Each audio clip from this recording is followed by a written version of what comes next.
السلام عليكم البنات، كي دايرين؟ لاباس عليكم؟ دايرين مع الصحه؟ ان شاء الله تكونوا بخير وعلى خير. البنات، مبروك عليكم شهر شعبان، الله يدخلوا عليكم الصحه والسلامه وباش ما تمنيتوا ان شاء الله. البنات غندير معكم اليوم ان شاء الله شباكيه ديال الفران. كنتمنى ان شاء الله تعجبكم الفكره وتعجبكم الطريقه ديالها، يعني طريقه بسيطه بحال الشباكيه العاديه، الى اننا كنديروها في الفران ان شاء الله. البنات كنحتاجوا في هذه الشباكيه، عندي هنا كيلو ونص ديال الطحين، عندي هنايا كما كتشوفوا واحد النتيفه ديال الخميره ما كثيراش، قليله بزاف، معلقه صغيره. عندي هنا في المقادير كاس ونص ديال اللوز، هذا كاس ونص ديال الجنجلان اللي مطحون مزيان، كاس ونص ديال اللوز اللي ممسوح ومطحون جوج مرات، طحنتو وغربلتو مزيان، جوج معالق ديال القرفه، معلقه صغيره هذه ديال المسكه الحره، جوج معالق ديال النافع، معلقه ديال الخميره الحلوه كما كتشوفوا هنايا بسيبيسه، الملح. كندير هاد المقادير كاملين مع الطحين.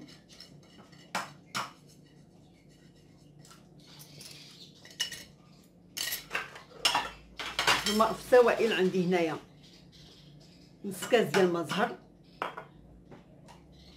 4 كاس ديال الخل معاه زعفران شعره، عندي هنا كاس مخلط ما بين زيت الروميه وزيت البلديه، كاس ديال الزبده مذوبه، الزبده مارغرين. كنخلطوا هاد المقادير هادي النواشف، كنخلطوهم مزيان، عاد كنضيفوا ليها السوائل.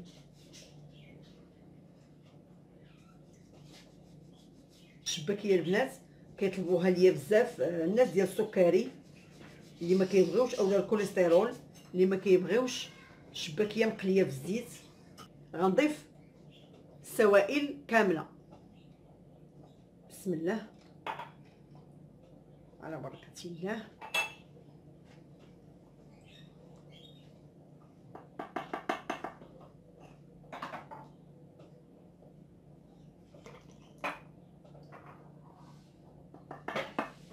غنضيف شويه ديال الملون اصطناعي، غنبسبس هاد الخليط كامل، نبسبسوه وكنخليها ترتاح على الاقل واحد ساعه ولا ساعتين.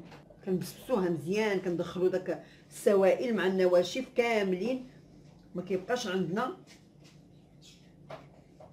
شي حاجه ناشفه. كنبسبسوه بحال كنكسكسوا الطحين ديالنا، كنبسبسوه مزيان وكنلبسوه لدوك الزيت والزبده كما كتشوفوا البنات. حنا بسبستها كامله صافي، غادي نغطيها ونخليها ترتاح وتشرب هاد العطريه ديالها بعضياتها مزيان. هانتوما البنات بعد ما بسبستها كامله وندمج ليا الخليط كامل ما بين النواشف والسوائل، غادي نخليها ترتاح واحد ساعه المكانه، ونوليو نتلاقاو باش نكملوا ليها تتمه المراحل ديالها.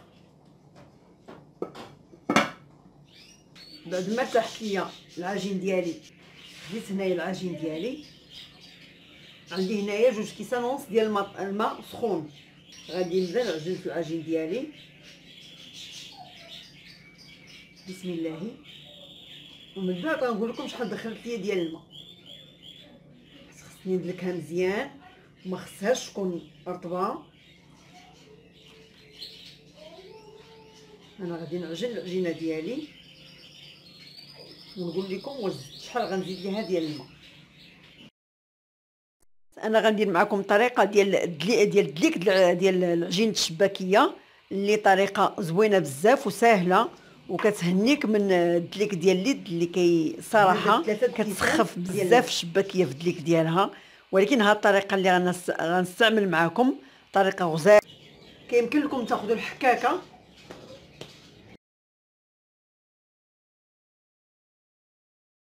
العاديه وكندوزوها فيها بهاد الطريقه كما كتشوفوا. هاد الطريقه هذه كتساعدنا الدليك ديالها. هذه كتدلكها احسن ما يكون، كتاخذ لينا الوقت ولكن كتدلكها مزيان. هذا البنات واللي عنده الماكينه ديال الكفته يمكن له يخرجها فيها مره وجوج كتدلك مخيره. انا غادي نحك العجين ديالي كله بهذه الطريقه هذه، ونوليو نتلاقاو كما كتشوفوا بعد ما حكيتها الحكاكه اللي كنعوضوا الدليك بها، كتدلكها لنا مخيره بحال كندوزوها في الماكينه ديال الكفته. حتى ديك كندوزو فيها العجينه ديال البهله، ويمكن لنا ندوزو فيها حتى الشباكيه. انا حكيتها هنايا كما كتشوفوا، كنولي نجمعها كامله صافي. دابا ما يحتاج لا دليك لا والو، غير نجمعها دابا ونولي نقسمها الحصص اللي غادي ندير في البلاستيكه. غناخذ البلاستيكه هذه كان عندي فيها غير الطحين،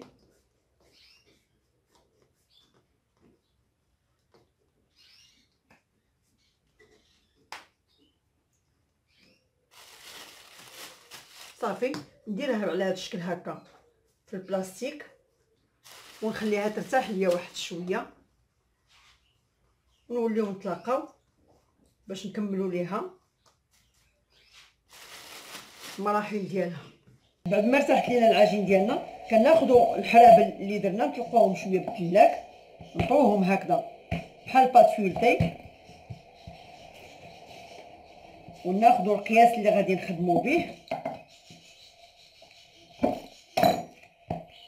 نكملوا هذه الكميه اللي عندنا كامله ديال الحرابل بنفس الطريقه.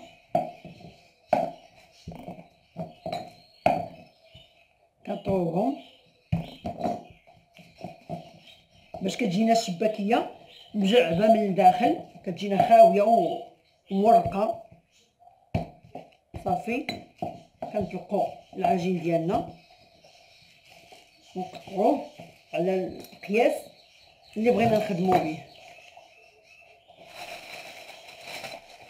غنبدا معكم هذا العجين اللي عندي،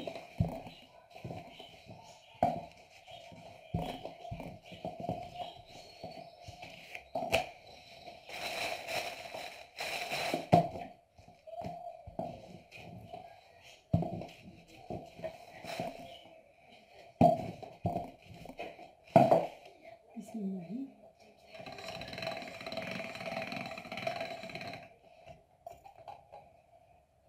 ما كنحتاجو لا الطحين لا والو،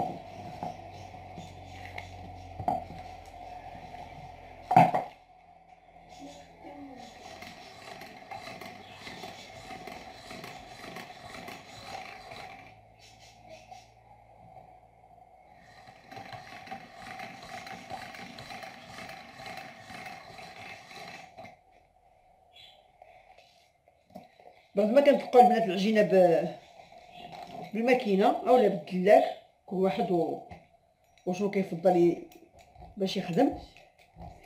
4 ديال الشراطي كنقطعو. انا شريت راه هذيك الجراره اللي فيها هادو اللي فيها 4، ولكن البنات ما خدمتش ليا مزيان. كيخصني نبقى ندير الطحين وانا ما عنديش الغرض من العجينه تكون قاصحه ليا بزاف، سكيلفي ما استغنيت عليها، ما غاديش نخدم بها. القياس ديال العجينه واخداه ديال الطحين، ما يمكن ليش نبقى نزيد طحين اكثر من القياس. ايوا غادي نخدم بيديا 4 ديال الشراطي وكنقطع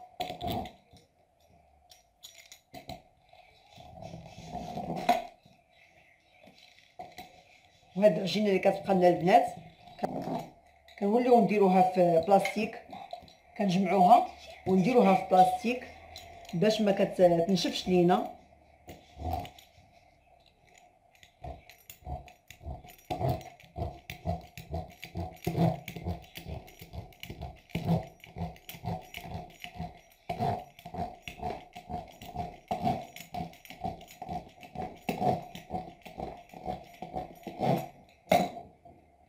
البنات غنشبكو بطريقه اللي وريتكم في الفيديو اللي سبق، حتى ملي حطيت الشباكيه وطلبوا مني الاخوات باني نولي نديرها معاهم.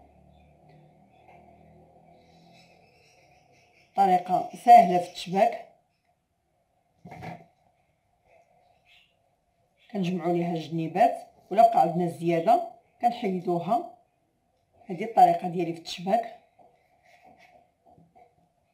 هانتوما البنات كناخذوا الاولى فوق الثالثه، نرخيو هذه الاولى والثالثه نحطوهم على الخامسه.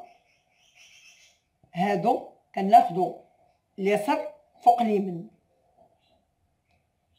نتيريو شويه. حنا ملي كنتيريو هكا اوتوماتيكمون هادو كيتلاصقوا لينا، هادو قنيتات كيتلاصقوا، كنتكيو عليهم هكا، نورقوا عليهم شويه ونحطوها، نضغطوا على الجنيبات ولا كانوا عندنا شي زوائد نحيدوهم. كتولي عندنا على شكل 8 من الداخل. التشبيكه كتجي ساهله. كناخذوا الاولى نحطوها فوق من كاننا كنطروها فوق من الثالثه، والاولى والثالثه كنحطوهم فوق من الرابعه، فوق من الخامسه. ساهله ما فيهاش الخدمه، غير تلقوا فيها يديكم غتولي تجيكم ساهله بزاف وما غاديش تبقاو تستغناو عليها. انا هذه هي اللي كنخدم بها الكوموند ديالي التشباكيه. الناس كتعجبهم هاد التشبيكه، كتجي مقاده صغيره وزوينه. هانتوما كنطوي الاولى فوق الثالثه، الاولى والثالثه كنحطهم فوق من الخامسه، واليسار فوق اليمين هكا. كنورقوا على هادو بجوج، نقرصوهم بجوج ونحطو ونجمعوا الجنيبات بطريقه ساهله. عندنا زوائد نحيدوهم، وها الشباكيه ديالنا. انا غنستمر هكا حتى نكمل الكميه اللي عندي ونوليو نتلاقاو في المرحله ديال الطياب اللي غنديروها ان شاء الله في الفران. البنات بعد ما كملت التشباك ديال الشباكيه كما كتشوفوا انا استفتها في اللاطه، غندخلها للفران على درجه حراره 180، يكون سخون من قبل، نشعل الفوق والتحت ونقابلها حتى طيب.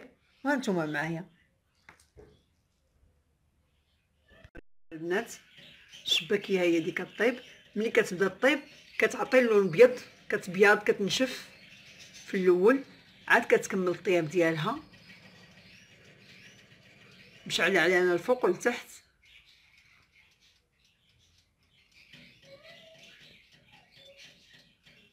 كنتمنى ان شاء الله تكون الصوره واضحه ومزيانه.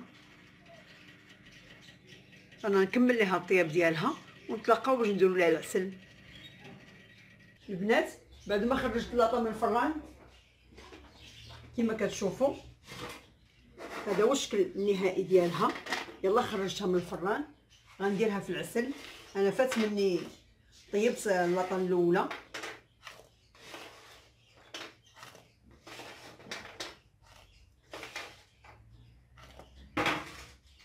الطبقه سخونه. غادي ناخذ فانوش ندير فوق منها العسل. هاد العسل دابا نحطو لكم في الرابط ديالو، غنحطو لكم في صندوق الوصف كما تشوفوا. الا بغيتو تحمروها اكثر من هكا يمكن لكم، انا صافي كتكون طايبه هكا واجده.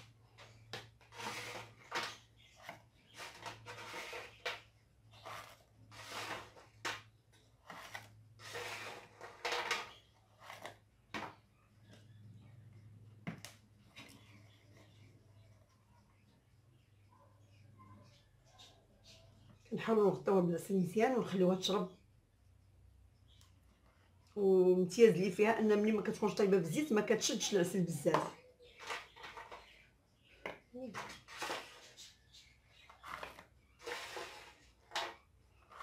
كتاخذ القياس ديالها ديال العسل صافي، ما كتاخذش اكثر من القياس ديالها، ماشي بحال كنا قالينها. كنا قالينها فهي كتشرب العسل مزيان، كتكون مقليه في الزيت وكتزيد تشرب العسل اكثر. هذه لا، هذه اون فوا كتاخذ العسل ديالها في الاول صافي، واخا تخليها مرقده فيه غتاخذ القياس ديالها صافي. انا نكمل الطياب ديال الشباكيه اللي عندي ونوليو ان شاء الله نتلاقاو. البنات كنقدم لكم الشباكيه كما كتشوفوا ديال الفران اللي كتجي غزاله. كنتمنى ان شاء الله تعجبكم هذه الفكره ديال شباكيه الفران اللي صراحه كتعجب مالين السكر، واخا كتكون فيها العسل، المهم كتكون ناقصه الزيت وكتعجب وكياخذوها حتى مالين الكوليسترول. كنتمنى ان شاء الله تعجبكم الفكره وتنال الاستحسان ديالكم. انا درت حتى هاد السبوله